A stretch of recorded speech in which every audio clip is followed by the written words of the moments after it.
ಸ್ನೇಹಿತರೆ, ಪ್ರಪಂಚದಲ್ಲಿ ಶಕ್ತಿವಂತ ದೇಶಗಳ ಬಗ್ಗೆ ಮಾತನಾಡುವಾಗ ಪ್ರತಿಯೊಬ್ಬರ ಮನಸ್ಸಿನಲ್ಲಿ ಅಮೆರಿಕ, ಚೀನಾ, ರಷ್ಯಾ ಮುಂತಾದ ದೇಶಗಳ ಹೆಸರುಗಳು ಬರ್ತವೆ. ಈ ದೇಶಗಳು ಒಂದು ನಿರ್ಣಯ ತೆಗೆದುಕೊಂಡ್ರೆ ಸಾಕು, ಪ್ರಪಂಚ ರಾಜಕೀಯದಲ್ಲಿ ದೊಡ್ಡ ಕಲಕಲ ಸೃಷ್ಟಿಯಾಗುತ್ತೆ. ಆದರೆ ಈ ಪಟ್ಟಿಯಲ್ಲಿ ಇನ್ನೂ ಕೆಲವು ದೇಶಗಳಿವೆ. ಅವುಗಳಿಗೂ ತಮ್ಮದೇ ಆದ ವಿಶೇಷ ಸ್ಥಾನವಿದೆ. ಆದರೆ ಇವೆಲ್ಲವನ್ನೂ ಮೀರಿ ಒಂದು ಚಿಕ್ಕ ದೇಶವೂ ಇದೆ. ಅದರ ಬಲವನ್ನು ಪ್ರಪಂಚವೇ ಗುರುತಿಸುತ್ತದೆ. ಇದು ಕೇವಲ ಮಾತುಗಳಲ್ಲ. ಈ ದೇಶದ ಬಳಿ ಇರುವ ಸಾಮರ್ಥ್ಯಗಳನ್ನು ನೋಡಿದ್ರೆ ಯಾವುದೇ ಬಲಶಾಲಿ ದೇಶವೂ ಅದರ ಮುಂದೆ ತಲೆ ಬಗ್ಗಿಸಲೇಬೇಕು. ಹೌದು ಸ್ನೇಹಿತರೆ, ಈ ವಿಡಿಯೋದಲ್ಲಿ ನಾವು ಮಾತನಾಡಲಿರುವುದು ಪಶ್ಚಿಮ ಏಷ್ಯಾದ ಆ ಚಿಕ್ಕ ದೇಶ ಇಸ್ರೇಲ್ ಬಗ್ಗೆ. ಇಷ್ಟು ಚಿಕ್ಕ ದೇಶ ಹೇಗೆ ಒಂದು ಸೂಪರ್ ಪವರ್ ಆಗಿ ಬೆಳೆಯಿತು?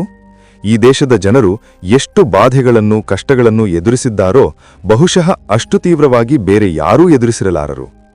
ಸ್ನೇಹಿತರೆ, ಮೊದಲನೇ ವಿಶ್ವಯುದ್ಧಕ್ಕೂ ಮುಂಚೆ ಇಸ್ರೇಲ್ ಪ್ಯಾಲೆಸ್ಟೈನ್ ಪ್ರದೇಶವು ಒಟ್ಟೋಮನ್ ಸಾಮ್ರಾಜ್ಯದ ಭಾಗವಾಗಿತ್ತು. ಆ ಯುದ್ಧದಲ್ಲಿ ಒಟ್ಟೋಮನ್ ಸಾಮ್ರಾಜ್ಯ ಸೋತ ನಂತರ ಈ ಪ್ರದೇಶ ಬ್ರಿಟಿಷ್ ಆಡಳಿತಕ್ಕೆ ಬಂದಿತು. ಆದರೆ ಅಲ್ಲಿ ಸಮಸ್ಯೆಗಳು ಇನ್ನಷ್ಟು ಹೆಚ್ಚಾದವು. ಈ ಪ್ರದೇಶದಲ್ಲಿ ಈಗಾಗಲೇ ವಾಸಿಸುತ್ತಿದ್ದ ಅರಬ್ಬರೊಂದಿಗೆ ಯಹೂದಿಗಳು ಕೂಡ ಇಲ್ಲಿ ವಾಸಿಸಬೇಕೆಂದು ಬಯಸಿದರು. ಯಹೂದಿಗಳು ಈ ಭೂಮಿ ಸಾವಿರಾರು ವರ್ಷಗಳಿಂದ ತಮಗೆ ಚರಿತ್ರೆಯಲ್ಲಿ ಮತ್ತು ಧರ್ಮದಲ್ಲಿ ಸೇರಿದ್ದು ಎಂದು ನಂಬಿದ್ದರು. ದೇವರು ತಮಗೆ ನೀಡಿದ ಭೂಮಿ ಎಂದು ಭಾವಿಸುತ್ತಿದ್ದರು. 20ನೇ ಶತಮಾನದ ಆರಂಭದಲ್ಲಿ ಸಾವಿರಾರು ಯಹೂದಿಗಳು ಯುರೋಪ್ ಮತ್ತು ರಷ್ಯಾದಲ್ಲಿ ನಡೆದ ಅತ್ಯಾಚಾರಗಳಿಂದ ತಪ್ಪಿಸಿಕೊಳ್ಳಲು ಈ ಪ್ಯಾಲೆಸ್ಟೈನ್ ಪ್ರದೇಶಕ್ಕೆ ವಲಸೆ ಬಂದರು. ಎರಡನೇ ವಿಶ್ವಯುದ್ಧದ ಸಮಯದಲ್ಲಿ ಹಿಟ್ಲರ್ ಲಕ್ಷಾಂತರ ಯಹೂದಿಗಳನ್ನು ಹತ್ಯೆ ಮಾಡಿದನು. ಅದರ ನಂತರ ಇನ್ನಷ್ಟು ಜನ ಯಹೂದಿಗಳು ಈ ಪ್ರದೇಶಕ್ಕೆ ಬಂದರು. ಆದರೆ ಎರಡನೇ ವಿಶ್ವಯುದ್ಧ ಮುಗಿದ ನಂತರ ಬ್ರಿಟನ್ ಈ ಸಮಸ್ಯೆಯನ್ನು ಸಂಯುಕ್ತ ಸಂಸ್ಥಾನಕ್ಕೆ ಹಸ್ತಾಂತರಿಸಿತು. ಸಂಯುಕ್ತ ಸಂಸ್ಥಾನವು ಈ ಪ್ರದೇಶವನ್ನು 2 ದೇಶಗಳಾಗಿ ವಿಭಜಿಸಬೇಕು ಎಂದು ಸೂಚಿಸಿತು. ಒಂದು ಅರಬ್ಬರಿಗೆ, ಮತ್ತೊಂದು ಯಹೂದಿಗಳಿಗೆ. ಅರಬ್ ದೇಶಗಳು ಈ ಪ್ರಸ್ತಾವನೆಯನ್ನು ತಿರಸ್ಕರಿಸಿದವು. ಆದರೆ ಯಹೂದಿ ನಾಯಕರು ಅದನ್ನು ಅಂಗೀಕರಿಸಿ 1948ರಲ್ಲಿ ಇಸ್ರೇಲ್ ದೇಶವನ್ನು ಅಧಿಕೃತವಾಗಿ ಪ್ರಕಟಿಸಿದರು. ಅಮೆರಿಕ ತಕ್ಷಣವೇ ಅದನ್ನು ಗುರುತಿಸಿತು. ಆದರೆ ನಿಜವಾದ ಯುದ್ಧವು ಅಲ್ಲಿಯೇ ಆರಂಭವಾಯಿತು. ಇಸ್ರೇಲ್ ಪ್ರಕಟಣೆಯೊಂದಿಗೆಯೇ ಯುದ್ಧ ಪ್ರಾರಂಭವಾಯಿತು. ಅದು ತಿಂಗಳುಗಳ ಕಾಲ ಮುಂದುವರೆಯಿತು. ಕೊನೆಗೆ ಯುದ್ಧ ವಿರಾಮವಾಯಿತು. ಅದರ ನಂತರ ಇಸ್ರೇಲ್ಗೆ ಅಂತಾರಾಷ್ಟ್ರೀಯವಾಗಿ ಒಂದು ಸ್ವತಂತ್ರ ದೇಶವಾಗಿ ಗುರುತು ಬಂದಿತು. ಹೀಗೆ ಇಂದು ನಾವು ನೋಡುತ್ತಿರುವ ಇಸ್ರೇಲ್ ಆವಿರ್ಭವವಾಯಿತು. ಇಸ್ರೇಲ್ ಭೂಮಧ್ಯ ಸಮುದ್ರದ ಪೂರ್ವ ತೀರದಲ್ಲಿದೆ. ದಕ್ಷಿಣಕ್ಕೆ ಕೆಂಪು ಸಮುದ್ರವಿದೆ, ಪಶ್ಚಿಮಕ್ಕೆ ಈಜಿಪ್ಟ್, ಪೂರ್ವಕ್ಕೆ ಜಾರ್ಡನ್, ಉತ್ತರಕ್ಕೆ ಲೆಬನಾನ್, ಈಶಾನ್ಯಕ್ಕೆ ಸಿರಿಯಾ ಇದೆ. ನಕ್ಷೆಯಲ್ಲಿ ನೋಡಿದರೆ ಇದರ ಸುತ್ತ 4 ಕಡೆಯೂ ಶತ್ರು ದೇಶಗಳೇ ಇವೆ. ಅವುಗಳಲ್ಲಿ ಯಾವ ದೇಶವೂ ಇಸ್ರೇಲನ್ನು ಎಂದಿಗೂ ಇಷ್ಟಪಡಲಿಲ್ಲ. ಆದರೂ ಪ್ಯಾಲೆಸ್ಟೈನ್ ಎಂಬ ದೇಶವನ್ನು ಪಶ್ಚಿಮ ತೀರ ಮತ್ತು ಗಾಜಾ ಸ್ಟ್ರಿಪ್ ಸೇರಿಸಿ ರಚಿಸಬೇಕೆಂದು ಬಯಸುತ್ತಿದೆ. ಆದರೆ ಇಸ್ರೇಲ್ ಮತ್ತು ಪ್ಯಾಲೆಸ್ಟೈನ್ ಎರಡೂ ಜೆರುಸಲೇಮನ್ನು ತಮ್ಮ ರಾಜಧಾನಿಯಾಗಿ ಮಾಡಿಕೊಳ್ಳಬೇಕೆಂದು ಬಯಸುತ್ತವೆ. ಕೆಲವು ವರ್ಷಗಳ ಹಿಂದೆ ಅಮೆರಿಕ ಮಾಜಿ ಅಧ್ಯಕ್ಷ ಡೊನಾಲ್ಡ್ ಟ್ರಂಪ್ ಜೆರುಸಲೇಮನ್ನು ಇಸ್ರೇಲ್ ರಾಜಧಾನಿಯಾಗಿ ಗುರುತಿಸಿದರು. ಆದರೆ ಸಂಯುಕ್ತ ಸಂಸ್ಥಾನದ ಸಾಧಾರಣ ಸಭೆಯಲ್ಲಿ ಪ್ರಪಂಚದ ಬಹುತೇಕ ದೇಶಗಳು ಅದನ್ನು ತಿರಸ್ಕರಿಸಿದವು. ಸ್ನೇಹಿತರೆ, ಈ ವಿಡಿಯೋದ ಆರಂಭದಲ್ಲೇ ಹೇಳಿದಂತೆ ಇಸ್ರೇಲ್ನ ವಿಸ್ತೀರ್ಣ ಬಹಳ ಚಿಕ್ಕದು. ಇದರ ಜನಸಂಖ್ಯೆಯೂ ಸುಮಾರು 9 ಮಿಲಿಯನ್ ಮಾತ್ರ. ಇಷ್ಟು ಚಿಕ್ಕ ದೇಶ, ಎಲ್ಲೂ ದೊಡ್ಡ ಸಹಜ ಸಂಪನ್ಮೂಲಗಳಿಲ್ಲ, ಎಣ್ಣೆಯಿಲ್ಲ, ಖನಿಜಗಳಿಲ್ಲ. ಸರಳವಾಗಿ ಹೇಳುವುದಾದರೆ ಇಸ್ರೇಲ್ ಪ್ರಪಂಚದ ಅತಿ ಚಿಕ್ಕ ದೇಶಗಳಲ್ಲಿ ಒಂದು. ಆದರೂ ಈ ದೇಶವು ಪ್ರಪಂಚದ ಅತ್ಯಂತ ಅತ್ಯಾಧುನಿಕ ತಂತ್ರಜ್ಞಾನ ಮತ್ತು ಭದ್ರತಾ ಶಕ್ತಿ ಹೊಂದಿರುವ ದೇಶಗಳಲ್ಲಿ ಒಂದಾಗಿ ಗುರುತಿಸಿಕೊಂಡಿದೆ. 1948ರಲ್ಲಿ ಇಸ್ರೇಲ್ ರಚನೆಯಾದಾಗ ಯಾರೂ ಅದರೊಂದಿಗೆ ವ್ಯಾಪಾರ ಮಾಡಲು ಮುಂದೆ ಬರಲಿಲ್ಲ. ಸಹಜ ಸಂಪನ್ಮೂಲಗಳು ಏನೂ ಇರಲಿಲ್ಲ. ಆದರೂ ಇಸ್ರೇಲ್ ಜನರು ಕಷ್ಟಪಟ್ಟು ಕೆಲಸ ಮಾಡಿದರು. ಇಂದು ಇಸ್ರೇಲ್ ಪ್ರಪಂಚದ ಅತಿ ದೊಡ್ಡ ಡ್ರೋನ್ ರಫ್ತುದಾರ ಆಗಿ ಮಾರ್ಪಟ್ಟಿದೆ. ಪ್ರಪಂಚದ 60% ಡ್ರೋನ್ಗಳು ಇಸ್ರೇಲ್ನಿಂದಲೇ ಸರಬರಾಜಾಗುತ್ತಿವೆ. ಉದಾಹರಣೆಗೆ 2010ರಲ್ಲಿ ನ್ಯಾಟೋ ದೇಶಗಳು ಅಫ್ಘಾನಿಸ್ತಾನದಲ್ಲಿ ಬಳಸಿದ ಡ್ರೋನ್ಗಳು ಇಸ್ರೇಲ್ ತಯಾರಿಕೆಯವು. ಈ ದೇಶ ಇಂದು ಪ್ರಪಂಚದ ಅತ್ಯಂತ ಅತ್ಯಾಧುನಿಕ ಆಯುಧಗಳನ್ನು ಮಾರುವ ದೇಶಗಳಲ್ಲಿ ಒಂದು. ಔಷಧಗಳಲ್ಲೂ ಬಲವಾದ ಸ್ಥಾನವನ್ನು ಹೊಂದಿದೆ. ತನ್ನ ಜಿಡಿಪಿಯಲ್ಲಿ 4% ಮೇಲೆ ಪರಿಶೋಧನೆ ಮತ್ತು ಅಭಿವೃದ್ಧಿಗೆ ಖರ್ಚು ಮಾಡುತ್ತದೆ. ಪ್ರತಿ ಕ್ಷೇತ್ರದಲ್ಲೂ ಅದ್ಭುತ ವ್ಯವಸ್ಥೆಗಳನ್ನು ರಚಿಸಿದೆ. ದೊಡ್ಡ ದೇಶಗಳೂ ಕೂಡ ಅದಕ್ಕೆ ಸರಿಹೊಂದುವುದಿಲ್ಲ. ಇದು ತಂತ್ರಜ್ಞಾನದ ವಿಷಯ. ಆದರೆ ಇಷ್ಟು ಚಿಕ್ಕ ದೇಶ ಪ್ರಪಂಚದ ಅತ್ಯಂತ ಶಕ್ತಿವಂತ ಸೈನ್ಯವನ್ನು ಹೇಗೆ ತಯಾರಿಸಿತು? ಇದಕ್ಕೆ ಉತ್ತರ ಬಹಳ ಸರಳ. ಇಸ್ರೇಲ್ನಲ್ಲಿ ಪ್ರತಿ ಪ್ರಜೆ, ಅದು ಸ್ತ್ರೀಯಾಗಲಿ ಪುರುಷನಾಗಲಿ, ಸೈನ್ಯದಲ್ಲಿ ಸೇವೆ ಮಾಡುವುದು ಕಡ್ಡಾಯ. ದೇಶದ ಎಲ್ಲಾ ನಾಯಕರು ಮತ್ತು ಪ್ರಧಾನಮಂತ್ರಿಗಳು ಸೈನ್ಯದಲ್ಲಿ ಕೆಲಸ ಮಾಡಿದ ಅನುಭವವುಳ್ಳವರೇ.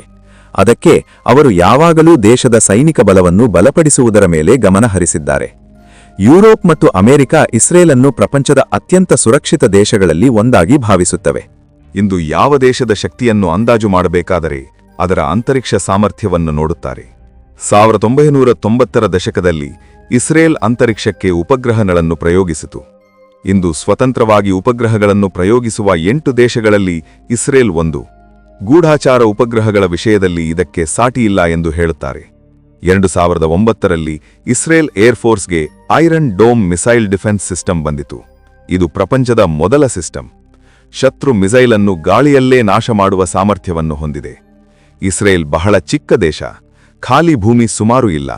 ಆದರೂ ಯಾವುದೇ ಶತ್ರು ದೇಶ ಮಿಸೈಲ್ ಹಾರಿಸಿದರೂ ಅದರಿಂದ ತಮ್ಮ ಜನರನ್ನು ರಕ್ಷಿಸಿಕೊಳ್ಳುವ ಸಾಮರ್ಥ್ಯವಿದೆ.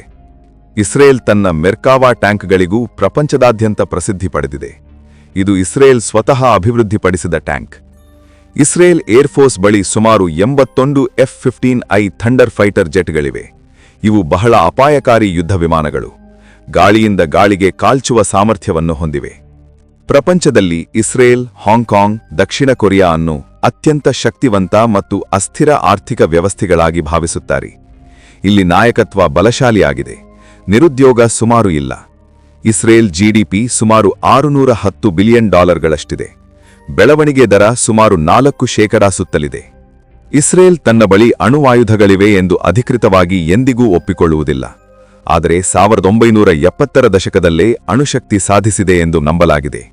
ವಾಷಿಂಗ್ಟನ್ನ ಆರ್ಮ್ಸ್ ಕಂಟ್ರೋಲ್ ಅಸೋಸಿಯೇಷನ್ ವರದಿ ಪ್ರಕಾರ ಇಸ್ರೇಲ್ ಬಳಿ ಸುಮಾರು 90 ಅಣುವಾಯುಧಗಳಿವೆ. ಸ್ನೇಹಿತರೆ, ಈಗ ಇಸ್ರೇಲ್ನ ಒಂದು ವಿಶೇಷತೆಯ ಬಗ್ಗೆ ಹೇಳಬೇಕು. ಇದರ ಬಗ್ಗೆ ತಿಳಿಯದೆ ಇಸ್ರೇಲನ್ನು ಅರ್ಥಮಾಡಿಕೊಳ್ಳುವುದು ಅಪೂರ್ಣವೇ. ನಾವು ಮಾತನಾಡಲಿರುವುದು ಮೊಸಾದ್ ಬಗ್ಗೆ. ಇಸ್ರೇಲ್ನ ಗೂಢಾಚಾರ ಸಂಸ್ಥೆ ಮೊಸಾದನ್ನು ಪ್ರಪಂಚದ ಟಾಪ್ ಇಂಟೆಲಿಜೆನ್ಸ್ ಏಜೆನ್ಸಿಗಳಲ್ಲಿ ಒಂದಾಗಿ ಭಾವಿಸುತ್ತಾರೆ. ಶತ್ರುಗಳನ್ನು ಅವರ ಸ್ವಂತ ದೇಶದೊಳಗೆ ನುಗ್ಗಿ ಆಯ್ಕೆ ಮಾಡಿ ಕೊಲ್ಲುವುದರಲ್ಲಿ ಇದು ಅಸಾಧಾರಣ ನೈಪುಣ್ಯ ಹೊಂದಿದೆ.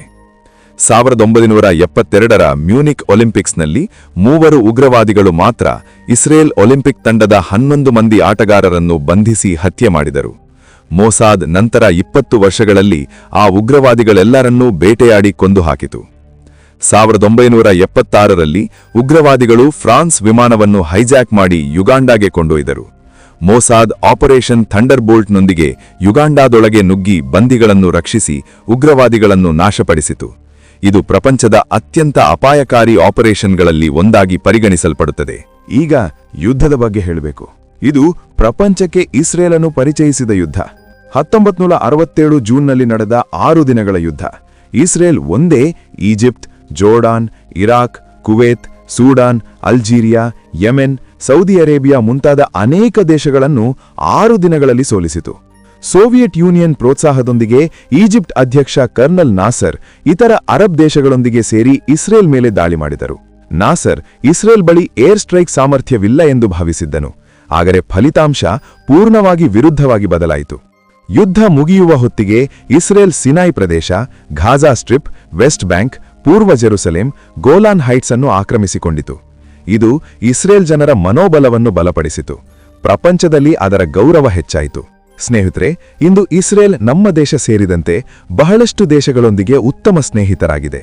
ಇಸ್ರೇಲ್ ತಂತ್ರಜ್ಞಾನ ಮತ್ತು ಉಗ್ರವಾದ ನಿರ್ಮೂಲನೆಯಲ್ಲಿ ಪ್ರಪಂಚಕ್ಕೆ ಸಹಾಯ ಮಾಡುತ್ತದೆ. ಈ ವಿಡಿಯೋ ನಿಮಗೆ ಇಷ್ಟವಾಗಿದೆ ಎಂದು ಆಶಿಸುತ್ತೇನೆ. ಕಾಮೆಂಟ್ನಲ್ಲಿ ತಪ್ಪದೇ ಹೇಳಿ, ಇಸ್ರೇಲ್ ಬಗ್ಗೆ ನಿಮಗೆ ಯಾವ ವಿಷಯ ಹೆಚ್ಚು ಇಷ್ಟವಾಯಿತು? ಎಂದಾದರೂ ಇಸ್ರೇಲ್ ಸಂದರ್ಶಿಸಿದ್ದೀರಾ? ಹಾಗಾದರೆ ನಿಮ್ಮ ಅನುಭವವನ್ನು ನಮ್ಮೊಂದಿಗೆ ಹಂಚಿಕೊಳ್ಳಿ. ನಮ್ಮ ಚಾನೆಲ್ ಅನ್ನು ಸಬ್ಸ್ಕ್ರೈಬ್ ಮಾಡುವುದನ್ನು ಮರೆಯಬೇಡಿ. ವಿಡಿಯೋವನ್ನು ಕೊನೆಯವರೆಗೂ ನೋಡಿದ್ದಕ್ಕೆ ಧನ್ಯವಾದಗಳು.